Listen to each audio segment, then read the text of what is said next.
Hey everybody. Today I want to talk a little bit about swim bladder disease, or at least my experience with swim bladder disease. If you'll notice throughout the video, off to my right or your left, you'll see I've got some diamond tetras in the tank behind me, and one or possibly even two of them are dealing with a swim bladder issue where they can't keep themselves floating in the water column, and you'll see that they have to continuously sort of swim to stay up in the water. Now, I've had fish like this before, usually skirt tetras I've had this experience with, and some of them have lived for years with this condition. But when it comes to treating it, it gets to be a little bit trickier, and so that's what I want to talk about in this video. The first thing everyone suggests when they see or hear about a fish with swim bladder issues is giving it shelled peas or sometimes spirulina. And the purpose of doing this is a laxative. And the reason you're trying to give the fish a laxative, it's very much the same as having a big old Metamucil fiber drink for us, is eating the insoluble fiber in the peas. That's how it acts as a laxative. And the reason you want to give the fish a laxative is a lot of times if they've got an impacted fecal mass, that will actually block up their swim bladder. It'll push on it and cause them issues with their swim bladder, and by giving them the laxative, you're actually fixing one problem that's secondarily causing the swim bladder issue. So the second thing everybody always says when they've got a swim bladder issue is an Epsom salts bath. And so I've looked into what an Epsom salts bath would do for a swim bladder issue, because I'm not really sure why people recommend the Epsom salts bath. I know for a fish that's got dropsy or bloat, that's basically fluid retention. It's what we'd call edema in humans, and giving a fish an Epsom salts bath under those conditions will actually draw some of the fluid out of the fish's body, and you can reduce some of the swelling that way. As far as what it does for a swim bladder issue, I've always kind of scratched my head about that one. So I looked it up recently, and apparently the purpose of an Epsom salts bath is a mild muscle relaxant and a laxative. So it's basically a different way of achieving the same results. It's the idea that the fish is backed up, and those backed up bowels, intestines, or whatever are actually causing pressure on the swim bladder. The other thing a lot of people talk about with the swim bladder issues is a swim bladder infection, and they will suggest using the peas or the Epsom salts or whatever to deal with the swim bladder infection.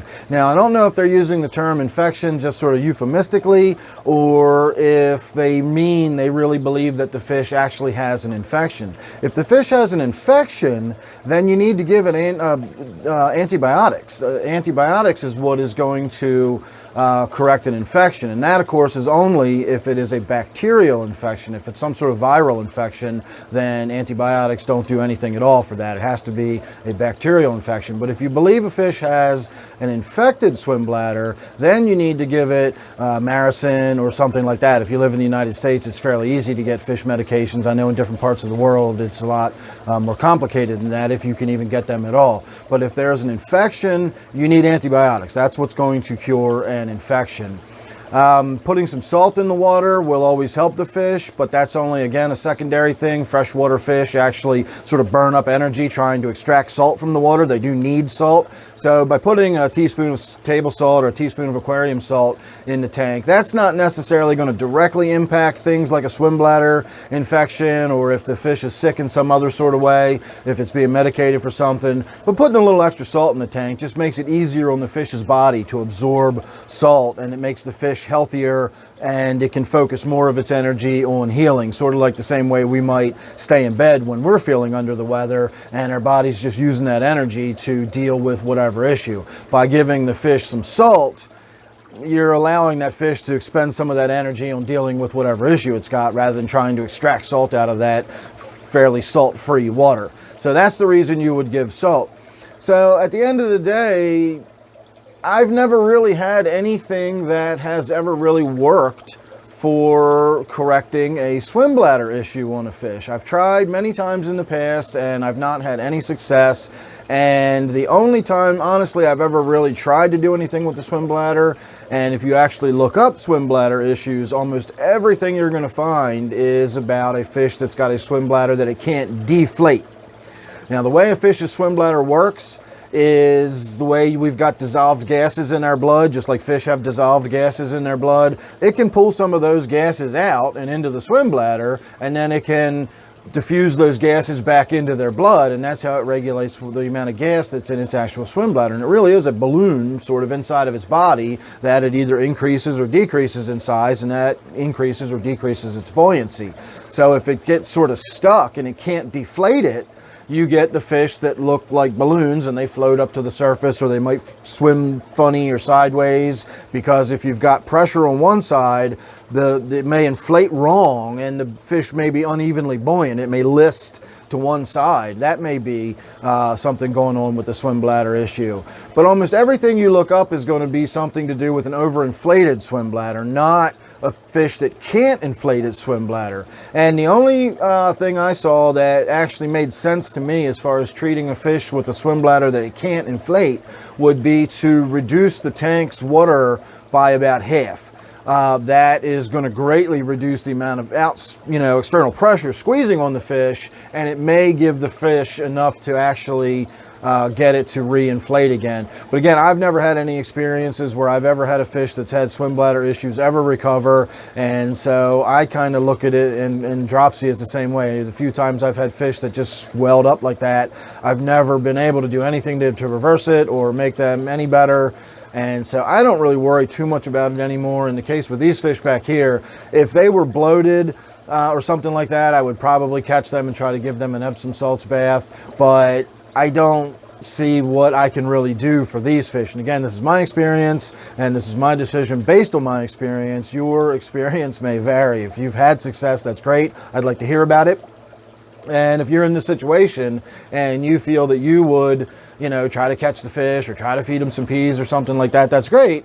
I've done all that in the past, and that's why I'm not bothering with it now. It's proven time after time after time just to be a waste of my time, and so I'm not going to worry too much about it. And as I've said, I've seen skirt tetras and other small fish live like that for years while just sort of swimming to maintain their position in the tank, and they seem to do just fine at it. It's when you've got the fish that can't go down in the water column, the ones that float and can't deflate their swim bladder, they're the ones who aren't very long for the world. If they've got the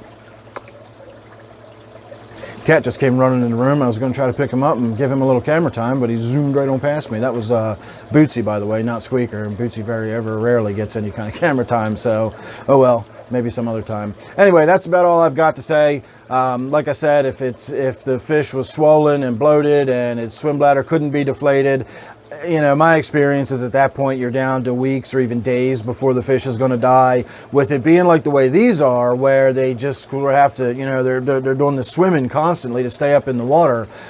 Again, I've seen them live for years like that, so I'm not going to sweat it. I'm not going to worry about it, and that's kind of my two thoughts on everything I can think of about swim bladder. Oh, final thought, if you're a goldfish owner, a lot of the fancy goldfish that are all squished up and pug-faced and all that, a lot of times you will have swim bladder issues with those fish because their internal organs and everything, their bones and everything are all in the wrong places, and they're squeezed together, and that can cause pressure in the same way as I was talking earlier about constipation or whatever. You can cause undue pressure on them. And goldfish also do a lot of air gulping. Any kind of gourami, betta fish, catfish that go to the surface and gulp air, any fish that gulps a lot of air is also prone to developing an overinflated swim bladder. They actually get too much air in their system and it ends up in their swim bladder and they can't get it out, and they wind up doing that floating around sort of thing. Again, these are doing the opposite. These can't stay buoyant, so I'm not going to worry about it.